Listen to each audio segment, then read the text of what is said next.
Daniel Souza, o Trump foi por tudo ou nada, aumentou para 104% as tarifas para a China. E é isso, e viva com isso aí. A gente estava brincando aqui, né, Daniel? Se você quiser trazer um enfeite de Natal produzido na China, você vai pagar 1,50 pelo enfeite de Natal e vai ter que pagar $200 pelo produto, porque o negócio vai ficar louco. Me conta, Daniel Souza, da onde veio 104%, cara? Outra aqui, que loucura, né? 104%. Talvez amanhã no episódio do Petit Jornal falaremos das tarifas de 208%. Daqui a 2 dias, quem sabe, estaremos falando sobre as tarifas de 312%, porque o céu é o limite, né? O negócio é incendiar o planeta, é tarifar, é taxar o quanto puder. É claro que quando a gente fala de uma taxa de 104%, uma tarifa de importação dessa magnitude acaba sendo proibitiva. Na prática, bloqueia o comércio e é uma tarifa linear que impacta aí a maior parte dos produtos chineses que vão em direção aos Estados Unidos. Essa decisão saiu no dia de hoje. É interessante destacar que ela é reflexo, segundo Trump, do fato dos chineses não terem recuado até às 13 horas dessa terça-feira. Lembrando que os chineses tinham tarifado os Estados Unidos em 34% e, consequentemente, você teria aí um tempo, algumas horas para recuar, os chineses teriam algumas horas para recuar, sob pena do Donald Trump colocar mais 50% sobre tarifas. Vamos pela ordem, Tanguy. No começo de fevereiro, os Estados Unidos aplicaram uma taxa extra de 10% sobre as importações vindas da China, que se somavam... 10%, né? Daniel, só para 10% não é um crescimento de 10% na tarifa, são 10 pontos percentuais, né? Pois é. Então, você acaba tendo, na prática, uma taxa extra de 10% sobre as importações vindas da China, que se somou à tarifa de 10% que já era cobrado do país, chegando aí a algo na casa de 20%. Na quarta-feira da semana passada, no dia 2, né, o Trump anunciou 34%. Então, era 20 com 34, chegando a 54%. E agora o Trump colocou mais 50%. Com os 54%, chegamos a 104%. Portanto, a gente está falando de uma escalada de tarifas que vão sendo colocadas pelo Donald Trump. E me parece importante destacar, Tanguy, que existem duas questões aqui no tarifaço. Existe o tarifaço em relação à China e existe o tarifaço em relação ao resto do mundo.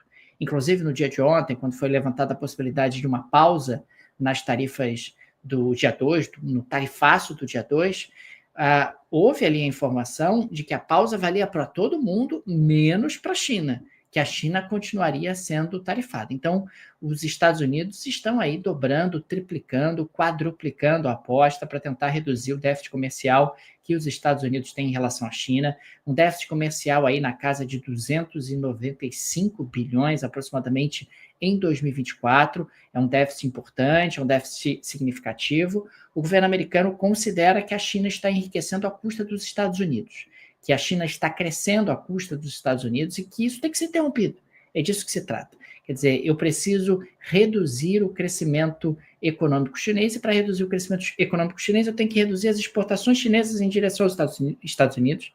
Eu também tenho que reduzir o acúmulo de reservas internacionais chinesas e para isso eu preciso que os chineses exportem menos para os Estados Unidos. A contenção da China não é uma novidade do Trump, é claro que o Trump é mais verborrágico, é claro que o Trump é mais agressivo, mas é importante lembrar que Joe Biden não recuou na contenção da China que o Trump havia feito, pelo contrário, ele aprofundou a contenção da China, inclusive, buscando ali restrições nas exportações de semicondutores de alta complexidade para a China, buscou, inclusive, que aliados dos Estados Unidos também restringissem essas exportações. O Biden restringiu investimentos americanos na China e agora o Trump vem com o pé na porta e acelera ainda mais esse processo de enfrentamento da China.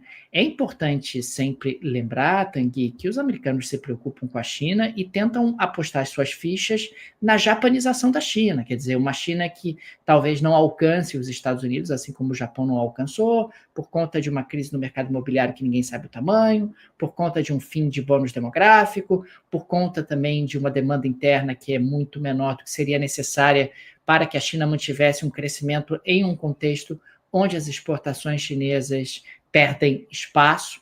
É sobre isso, quer dizer, o Trump é muito diferente do Biden no estilo e na abordagem, mas a contenção da China é algo que já estava presente no Trump anterior, no mandato anterior, estava presente no governo Biden e agora se intensifica nesse novo mandato do Trump.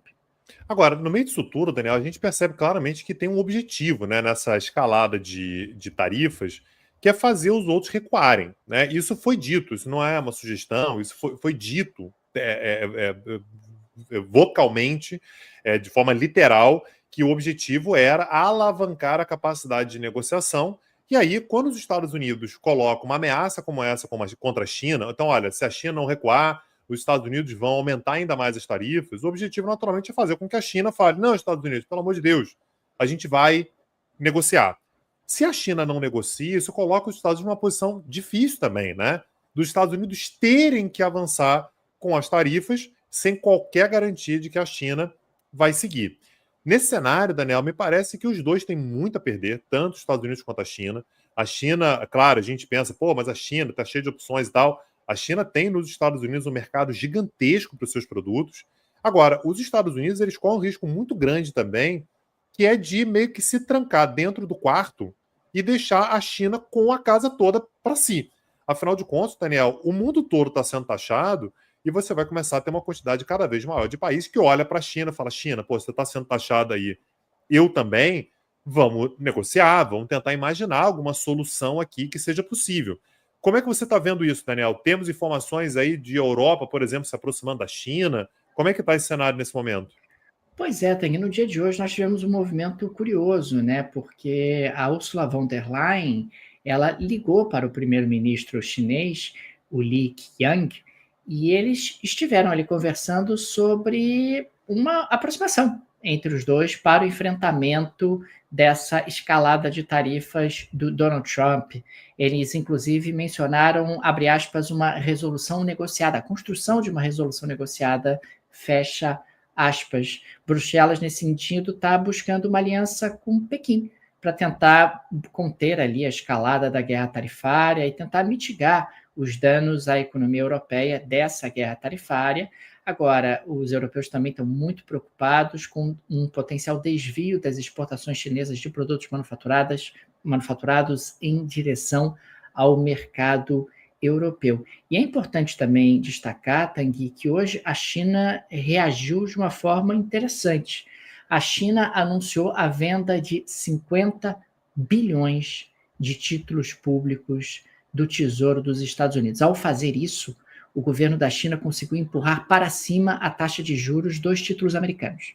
O que acaba acontecendo na prática é o seguinte: se você vende muitos títulos, se você coloca à venda muitos títulos do Tesouro Americano, esses títulos perdem valor. É que nem banana na feira. Você coloca muita banana à venda, o preço da banana cai.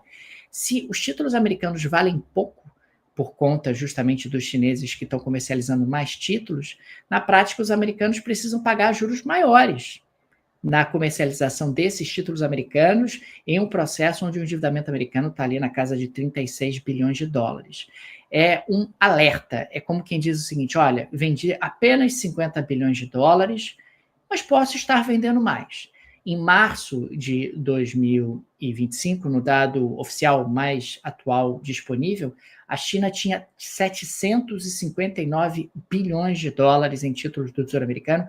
É bem menos do que a China teve há anos atrás. A China vem fazendo um movimento de redução dessa exposição. Hoje a China, inclusive, é a segunda maior credora da dívida pública americana, atrás do Japão. O Japão tem pouco mais de 1 trilhão de dólares em títulos do Tesouro Americano. É uma forma da China mandar um aviso, no melhor estilo chinês, sem gritar, sem confusão. Olha, estou vendendo e posso amanhã vender mais 50, posso vender semana que vem mais 100, e isso pode causar problemas para o gerenciamento do endividamento do governo americano. A China tem outras alternativas. A China pode enfraquecer o yuan, lembrando que a moeda chinesa é controlada pelo governo da China, como forma de aumentar a competitividade das exportações chinesas, inclusive no mercado americano, eventualmente mitigando o efeito das tarifas. A China começou e pode ampliar a restrição de exportações de insumos estratégicos, ela pode restringir a atuação de empresas americanas no mercado chinês, ela pode fortalecer a aliança com outros países, algo que ela já está começando a fazer, e ela pode vender ainda mais títulos americanos. O arsenal chinês não é pequeno, a China tem condições aí de endurecer o relacionamento com os Estados Unidos e de trazer problemas para Washington.